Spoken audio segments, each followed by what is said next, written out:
You may be seated. Today is Tuesday. It's the day of teaching. Amen, Church of God. Last week we were blessed because our spiritual grandfather was here and he released the word of blessing upon us. Amen, Church of God. Blessing is a word, is a declaration that a father can make. Amen, Church of God. And if somebody can accept the declaration made by the Father, if you don't doubt, you are going to live what your Father has declared. Amen, Church of God. Because blessing is the word, is the declaration released upon somebody. Amen, Church of God. And by the grace of God, our Father came here last week.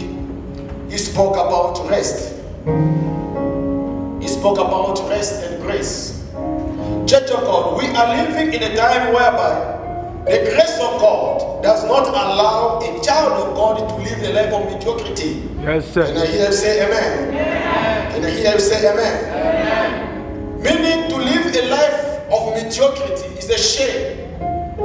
Grace does not allow somebody to live a life of shame or humiliation.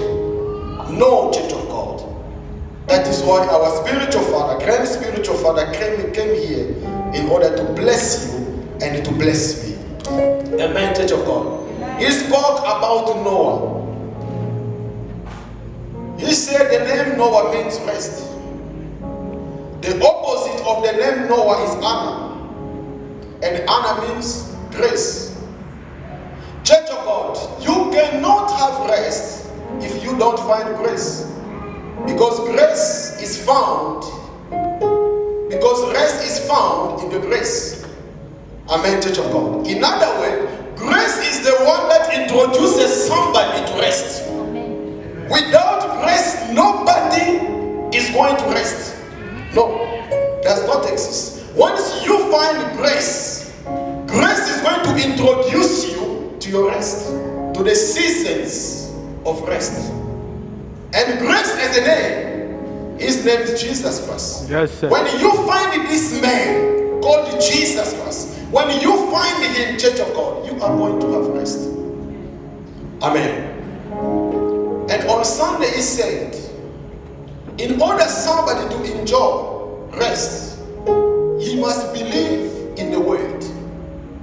The word that has been spoken about you. You believe in that word. You apply the word, the knowledge. Amen, Church of God. And tonight, by the grace of God, we are going to move forward. You are going to turn with me in the book of 2 Samuel. We start reading from verse 9. And we'll see what the Holy Spirit is going to speak tonight. 2 Samuel, chapter 9. We start reading from verse 1. We read in the name of Jesus Christ. David asked, is there anyone still left of the house of Saul to whom I can show kindness for Jonathan's sake? Now there was a servant of Saul's household named Ziba. They summoned him to appear before David, and the king said to him, are you Ziba? At your service, he replied. The king asked, is there no one still alive from the house of Saul to whom I can show God's kindness? Ziba answered the king, there is still a son of Jonathan. He is lame in both feet. Where is he? The king asked. Ziba answered, it is the house of Machir, son of Amiel, in Lodebar. So King David had him brought from Lodebar, from the house of Machir, son of Amiel. When Mephibosheth, son of Jonathan, the son of Saul, came to David, he bowed down to pay him honor. David said, Mephibosheth, at your service, he replied. Don't be afraid. David said to him, for I will surely show you kindness. For the sake of your father Jonathan, I will restore to you all the land that belonged to your grandfather Saul, and you will always eat at my table. Mephibosheth bowed down and said, what is your servant that you should notice a dead dog like me? Then the king summoned Ziba, Saul's steward, and said to him, I have given your master's grandson everything that belongs to Saul and his family. You and your sons and your servant are to farm the land for him and bring in the crops, so that your master's grandson may be provided for. And Mephibosheth, grandson of your master, will always eat at my table. Verse 11, then Ziba said to the king, your servant will do whatever my lord the king commanded his servant to do. So Mephibosheth ate at David's table like one of the king's sons. Amen, church of God. This is an account of a man called Mephibosheth.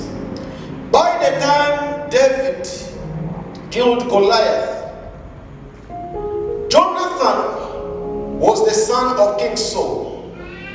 The Bible says Jonathan with David, they made a covenant.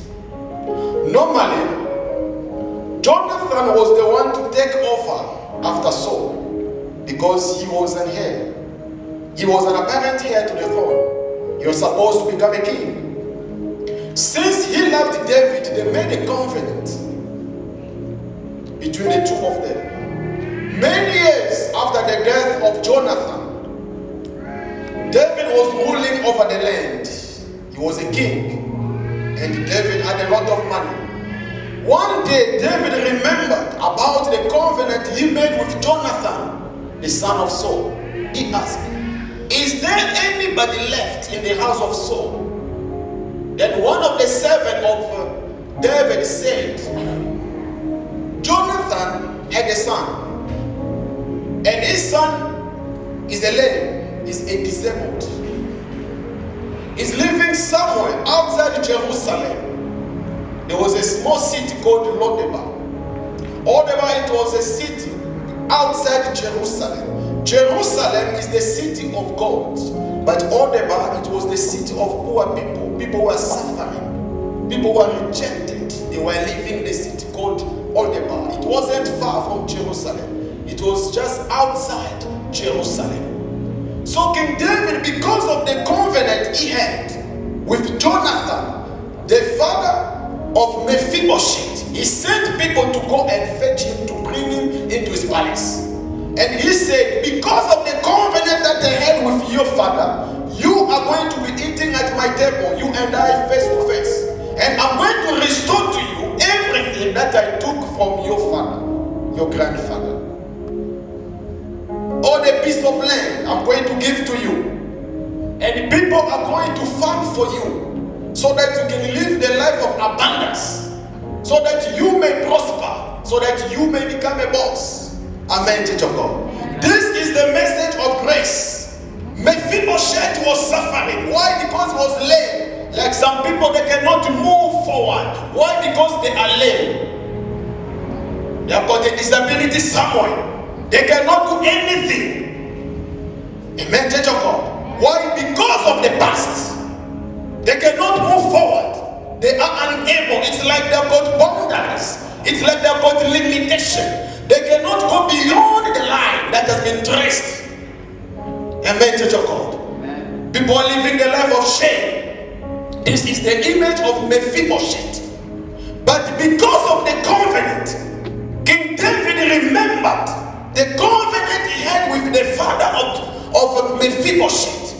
They brought him into his palace, and he restored to him everything, and Mephibosheth was restored. Amen, church of God. Church of God, if the grace of God can locate you, He will take you from Lodebar to Jerusalem. Amen. Woo. Amen, church of God. That is the grace of God. When the grace of God can locate somebody, your identity will change automatically. Amen. And you are going to be introduced into your season, the season of rest, whereby you don't put much effort. Amen, church of God. You don't put much effort. Where others failed many times, you come once. Amen. You take it. Amen. Amen, church of God. And people say it's magic. It is not magic. The Bible says, you shall know the truth, and the truth shall set you free. Amen, church of God. Amen. Once the grace of God locates somebody, this person, his life changes forever. We cannot explain about grace.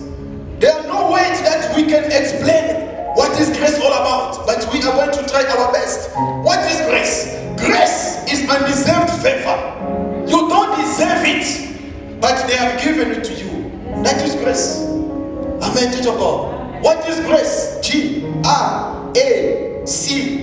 What is grace? G stands for God. R stands for redeemed. A stands for all. C stands for condemned. Amen, church of God. Let me explain to you properly. Because of you, they will never bring you down. Amen. Amen, church of God. They will never bring you down. Why? Because the favor of God or the grace of God has located you. Anna means grace. And favor is grace as well. Rest is being found in grace.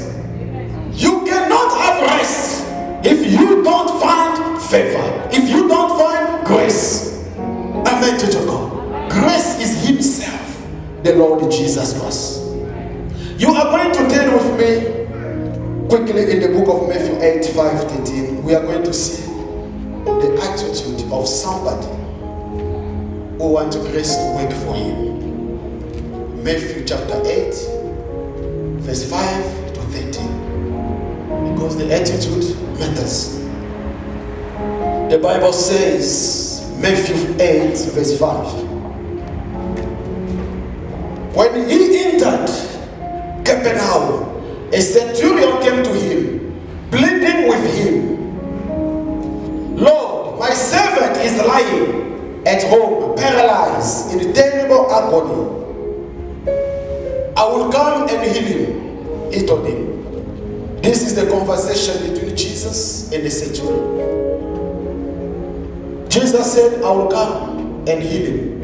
Verse 8, Lord, the centurion replied, I'm not worthy to have you come under my roof, but only say the word and my servant will be cured. Verse 9, for I too am a man under authority, having soldiers under my command. I say to this one, go, he goes, and to another, come, and he comes, and to my slave, do this, and he does it. Hearing this, Jesus was amazed, and he said to those following him, I assure you, I have not found anyone in Israel with so great faith. I tell you that many will come from east and west and recline at the table with Abraham, Isaac, and Jacob in the kingdom of heaven. But the sons of the kingdom will be thrown into the outer darkness. In that place there will be weeping and gnashing of teeth. Amen, church of God. This is the story of a Roman centurion. Centurion is a soldier. Amen. Centurion is a soldier.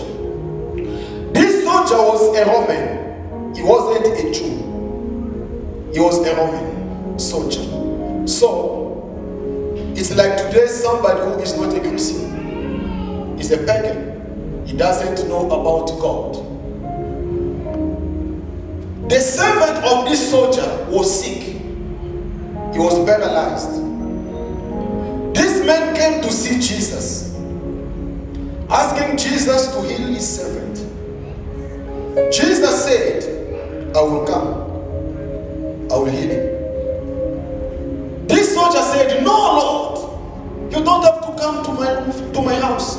You just speak a word. Just speak, and my servant will be healed. Amen, church of God. Jesus was surprised. He was surprised. He said, I haven't found anything like this in Israel. This kind of faith. No. Meaning, no Jew was having this kind of faith. But a pagan was having this kind of faith. Came to Jesus telling him, you just speak a word and my servant will be healed. You don't have to come to my house. Right here, just speak and my servant will be healed. Church of God, this is the attitude of somebody who wants the grace of God to locate him. Amen, church of God. Faith is being required. Faith is being required. Our spiritual grandfather came here, released the word of blessing. Only those who believe in those declarations will live the manifestation. Amen, church of God. Those who don't believe, they will wait. They will wait up until they will be tired. Nothing will happen. Amen, church of God. Because faith is like a bridge that allows somebody to cross over, to go onto the other side in order to take what belongs to you. That is faith. Amen, church of God. So, grace without faith, grace will not work. That is the reason why you can see, although we are living during the time of grace, there are many people out there sleeping outside, crying, suffering. Amen, church of God. But we are living in the time of grace. How come those people are not helped? This man was not a Christian like you and me. It's the image of people living outside. They don't know anything about God. But in the time of trouble, he said, let me go and seek Jesus. He came to Jesus. He told him, you don't have to come to me, to my house. Just speak a word and my servant will be healed. Amen, church of God. Just speak a word. My servant will be healed. And the servant of this man was healed at that same hour. Because this one did not doubt. He didn't doubt. Because he knew if Jesus can speak, it's going to come to pass. Amen, church of God. Amen, church of God. As you are seated there, God said, I'm going to bless you. God said, you are going to be the head. You are not going to be the tail. Church of God, if you don't doubt, you hold on to the promises of God, you are going to live there. Amen, church of God. You are going to live there. If you see tomorrow comes, you see nothing happening. Church of God, continue believing in the Lord. Amen, church of God. Continue declaring that whatever our grandfather released, spoken about me, will come to pass. Amen, church of God. Amen, church of God. One day Jesus was said, if you can have faith as small as a mustard seed, you can move the mountain. Mustard seed, it was a kind of a very small seed in Israel. Very small seed. So Jesus Christ said, if somebody can have faith like a mustard seed, you can move the mountain. Let me tell you something, church of God. Many people don't understand. For God to assist you, it doesn't mean you must have a big faith. No, church of God. Your faith can be as small as a mustard seed, but God can assist you.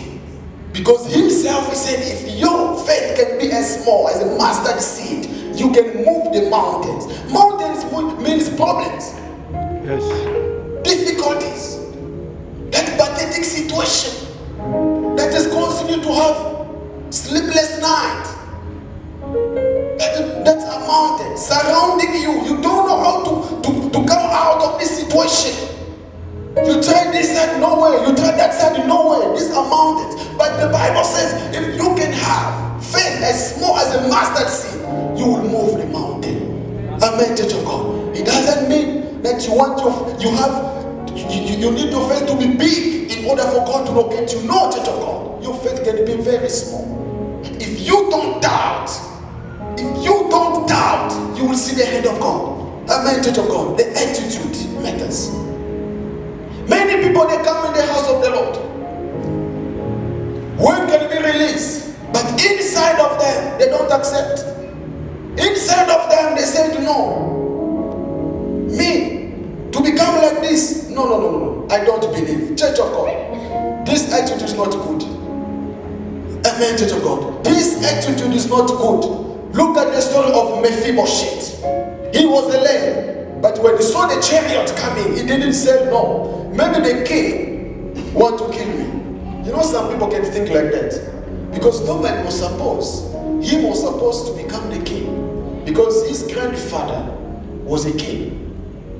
His grandfather died. Jonathan died. And him was alive. Him supposed to be the king. Some people can think maybe the King Saul want me dead, so I cannot go. But this man did not doubt. He said, I will go. Since the king sent people to come and fetch me, I will go. He believed in the word of the king. Amen to God. And he lived it. Same as you and me. God has promised us many things. Many things.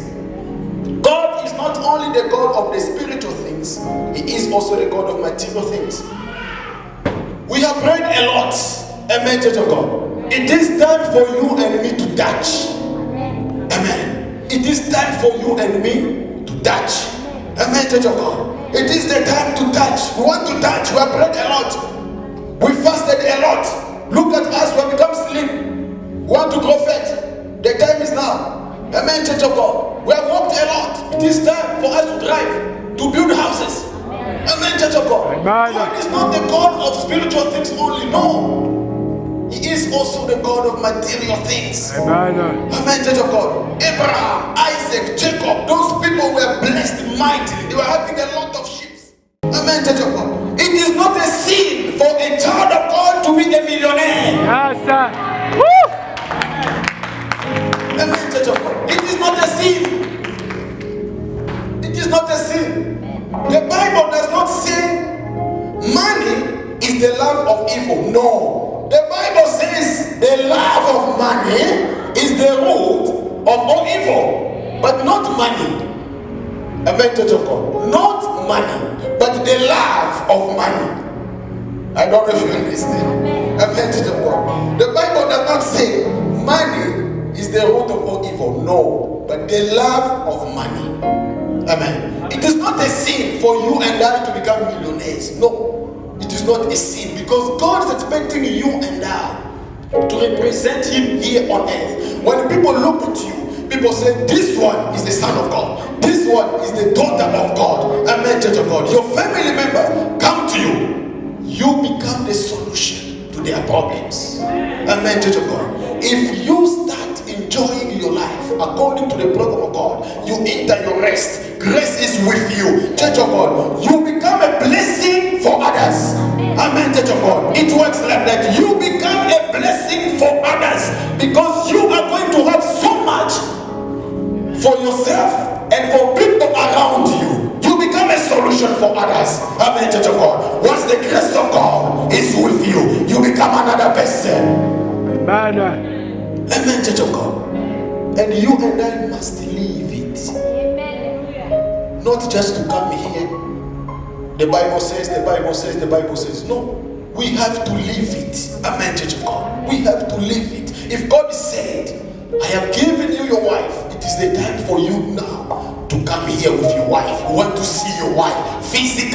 Not to come telling us, oh, Papa Kile, I saw in the dream, you see, getting married, you see, my wife is coming, my wife looks fair complexion, my husband is huge, my husband like this. We want to see. Amen, Church of God. We want to see. If your wife's name is Miriam, Sister Miriam, not you.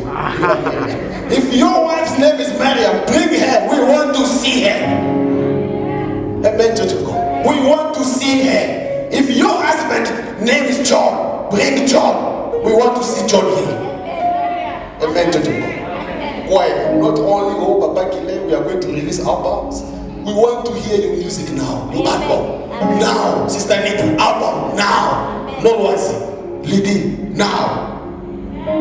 Now. The album. Amen. Now. Because God is not the God of spiritual things only, but of material things as well. Amen, Church of God. Believe in what God has said and change your attitude. Change your attitude. Amen, Church of God. Behave as if you have it already. See yourself in that position. Amen, Church of God. See yourself in that position. You don't have anything, Church of God. Behave as if you have it. Walk like somebody who has it. Amen, Church of God. Yeah, that is faith. You believe. You say, God, I know you will do this. You know, before I got married, I was living in the house of a pastor. There was a pastor who was taking care of me. I was like a son of this man of God. I was like a son of this man of God because his family was living in Australia. So me, I was like his son. I was living with this pastor. So by the time I was in courtship with Mama Ellen, I did not have money. I was living in the house of this man of God. So the time came, I said, now I'm going to get married. The brothers in the church, they said, no, you don't have money. First of all, you are depending on the pastor. How are you going to feed your wife? How are you going to feed your wife? It is impossible. Somebody's daughter is going to die because of anger. Just forget about it. I said, no, I'm going to get married. I went and I see the man of God. I told him, you know what, I want to get married. He said, okay, no problem. Since you have decided, us as a church, we are going to assist you. I did not have a house. I was living in the house of a pastor. So he gave me some money. I went and I found a small room, very small. I bought a mattress. I put the mattress on the floor. I bought 2 chairs. I put inside the house, inside that room. Then I said, I'm okay. It's the time for me to get married. All my friends came telling me, your wife is going to suffer. Forget about it. Your wife is going to suffer. I said, no. You know, Mama Ellen's come from a family of colored. All of them, they are colored. Her grandfather was white. He died this year. So you know the colored, the way they are. They like money too much. The family member, Mama Ellen, they used to sound to me, you don't have money. How come you want to marry our daughter? Our daughter is going to suffer. Leave our daughter. But their daughter was coming to me. Their daughter was coming to me. Them, they are telling me to leave their daughter, but their daughter was coming to me. Let me church of God. So I decided, I said, okay, I'm going to marry her. Then I married her. Church of God, my place was empty, nothing. After 2 weeks, I got a big contract. A lot of money after 2 weeks of the marriage. I got a big contract, a lot of money. And I moved from that small room. I got a bigger house. Everybody was surprised. Amen, church of God. Don't doubt. Don't say, oh no, because I'm living alone. If I marry now, somebody's daughter is going to die. No, church of God. If you are alone, God is going to provide for you alone. If you become 2, God is going to increase. If you become 3, God is going to increase again. Up until one day, you become a father of 10 people. And you are going to feed all of them. You send all of them to school. Amen, church of God. It works like that. If you are alone, God will give just something small for you. But Patrick, can you hear me? Amen, church of God. Church of God, once grace locates you, your life will never be the same again. Amen, church of God. Your life will never be the same again. Look at the attitude of this man, this centurion. He was not a Christian. He was not a born again. He was a pagan. But he believed in the word of the Lord. At the same hour, his servant was healed. And Jesus Christ said, many Christians, he said it here. In which verse? Hearing this, Jesus was amazed and said to those following him, I assure, have not found anyone in Israel with so great faith. Let's see verse 11. Let's see verse 11. I tell you that many will come from east and west and recline at the table of Abraham, Isaac, and Jacob in the kingdom of heaven.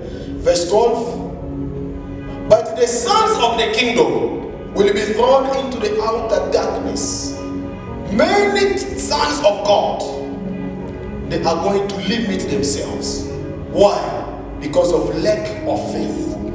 But people who are not Christians, people who are not born again, they come, they believe, and they see the manifestation. Amen, church of God. I don't know if you understand what I'm talking about. Let me give you an example. Our spiritual grandfather was here.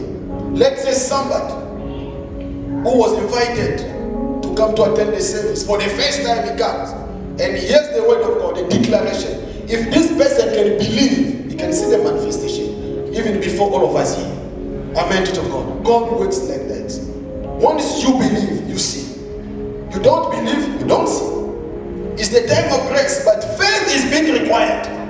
Amen to God. It's the time of grace, but faith is being required. Because without faith, we cannot please Him. Amen to God. We cannot please Him. We need a good attitude toward God, toward situation. God doesn't want to see you crying. God wants to see what is your reaction.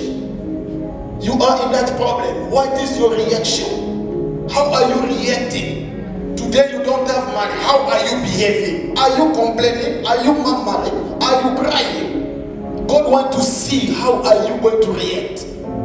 Amen, Church of God. As our spiritual grandfather said, cross is the will of God. It is not from the devil, but it's from God.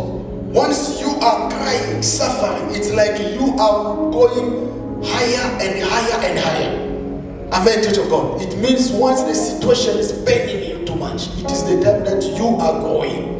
Amen, Church of God. And if you can have faith in God, one day the grace of God will locate you and your life will never be the same again. Amen, Church of God. Amen, Church of God.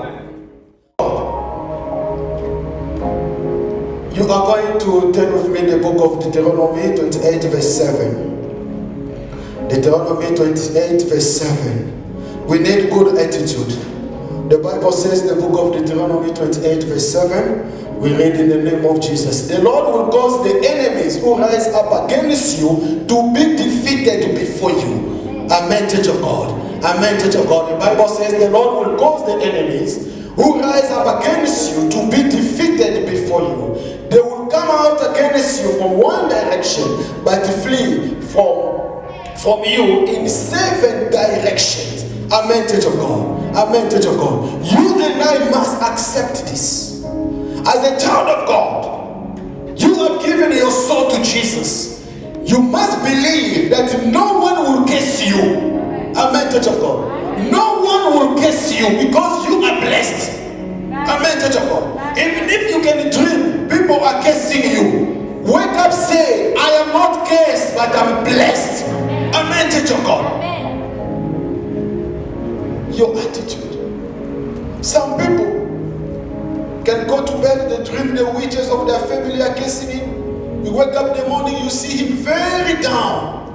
You ask him what is happening. Oh no, the witches of my family were chasing after me in the dream.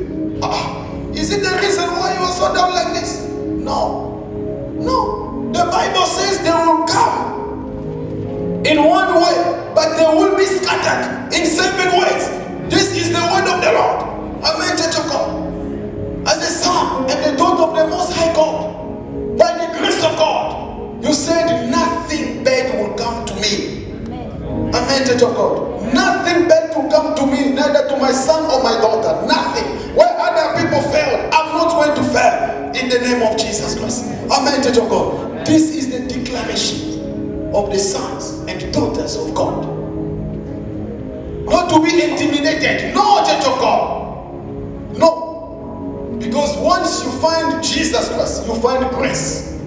One day Moses asked God in the book of Exodus 33. One day Moses asked God, he said, I want to see your glory. I want to see.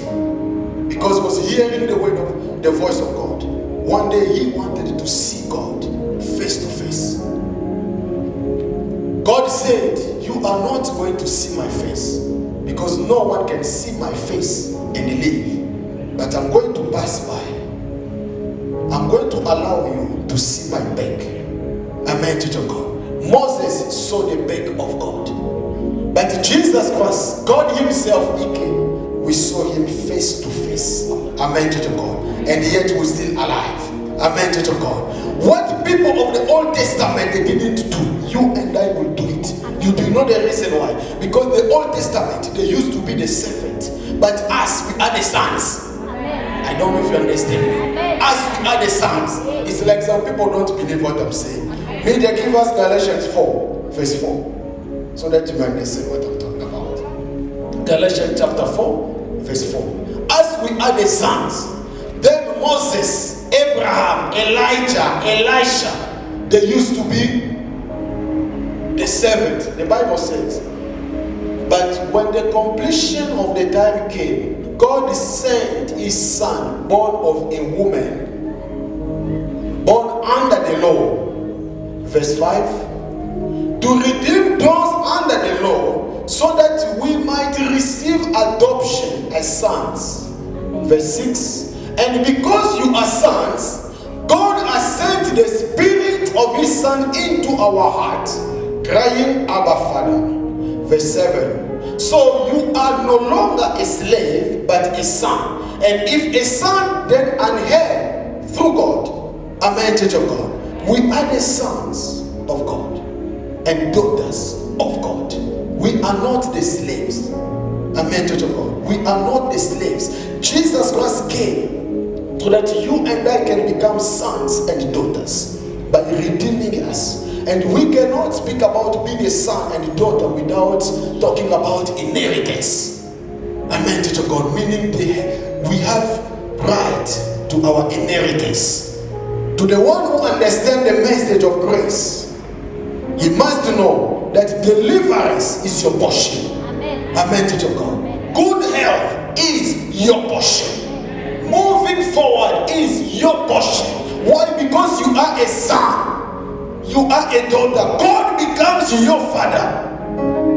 Amen, church of God. He becomes your father. Not only your Lord, church of God. Not only your God, but your father as well. The same way a son or a daughter can wake up in the morning, he said, Papa, Mama, I want this. You too, you have that right. Amen, church of God. You have that right to say, God, I don't want this anymore. I am tired of this. You are my father. I belong to you. If you don't take care of me, who else will do it? Amen, church of God. God, I want you to do. Church of God, you will see God doing. You will see him doing because he is your father. A pagan, a centurion came having faith. He saw the manifestation. How much more you and me, the sons and daughters of God? Him is our father.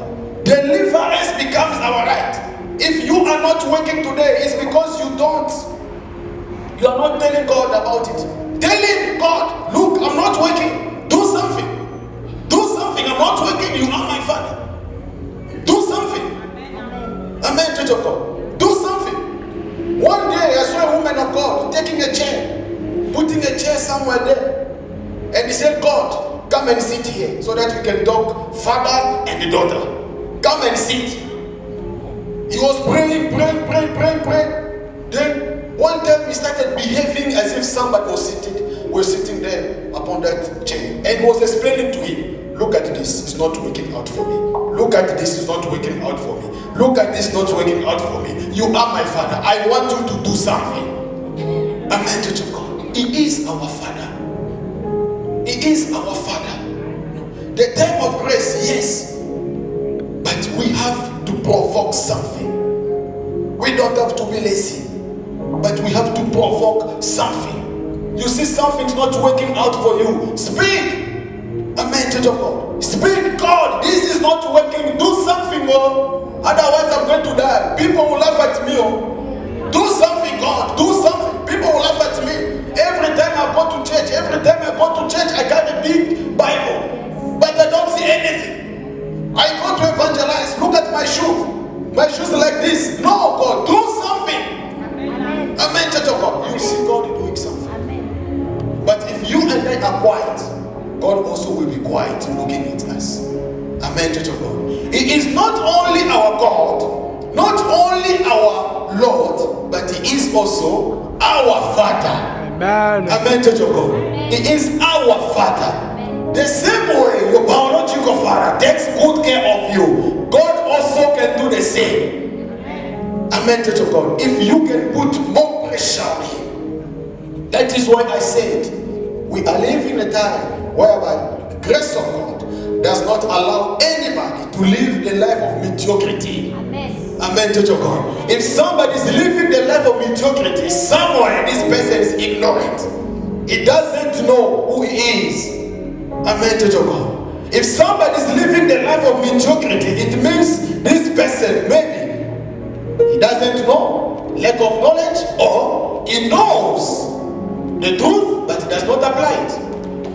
Amen, church of God. Pray, ask God, God, I want you to do something, do something. Where is my wife? I'm getting old. Where is my wife? Bring my wife. I want to see my wife. I want to see. I prayed a lot. You said it's the time of grace. You said it's the time of grace. If no one found grace, favor in your eyes, how about me? How about me? Amen, church of God. How about me? Because Noah is dead, he's no more. Isaac is dead, he's no more. But I'm still alive. You are not God of the dead, but you are the God of the living. Amen. Amen, church of God. He is the God of the living. He's not the God of the dead people. No, he's the God of the living. God has to do something because we are his children. We are his daughters. Amen, church of God. Amen, church of God. Amen. The time of grace, yes. But God is our Father. Papa Israel did not say that the time of grace we are not going to pray. No, we are going to pray. Amen, church of God. We are going to continue serving God the way we serve God. But the grace of God will be with us. We are not going to make much effort. It doesn't mean that we don't have to talk to God. No, tell him. Amen, church of God. Tell him, Father, do this. Do this. Sometimes write your prayer intentions, as Papa always say. Write them down. God, this is not working for me. This is not working for me. This is not working for me. Just you and him. Tell him, God, it's you and me. Father and son. Father and daughter. Let us talk about this. Amen, church of God. Let us talk about this. I want to see your grace working for me. I want to see it. Not only stories. People are saying, oh, the grace of God. Oh, by the grace of God, I built this house. By the grace of God, I did this. By the grace of God, I did this. How about me? Just stories. No. Amen, church of God. No. Just a story. The grace of God, the grace of God. I don't see the grace. No. Because the grace is not only about the word, but grace is a person. The Bible says the word became flesh. Amen, church of God. The grace became flesh, meaning what God promised you must become tangible, something that you must touch so that you can testify about God. Amen, church of God. We must touch it. We touch it. Amen. Are you there, church of God? Are you there, church of God? Grace of God does not allow you and I to live the life of humiliation. No. People must see the glory of God in us, so that you and me can become the living testimony of God. If people want to see God, they must see God through you and me. When you come, they look at you, they say, yes, we see the glory of God. So God can do something. Let me go and follow Jesus so that my life will never be the same again. Amen, church of God. Amen, church of God. We are going to stand on our feet in the name of Jesus.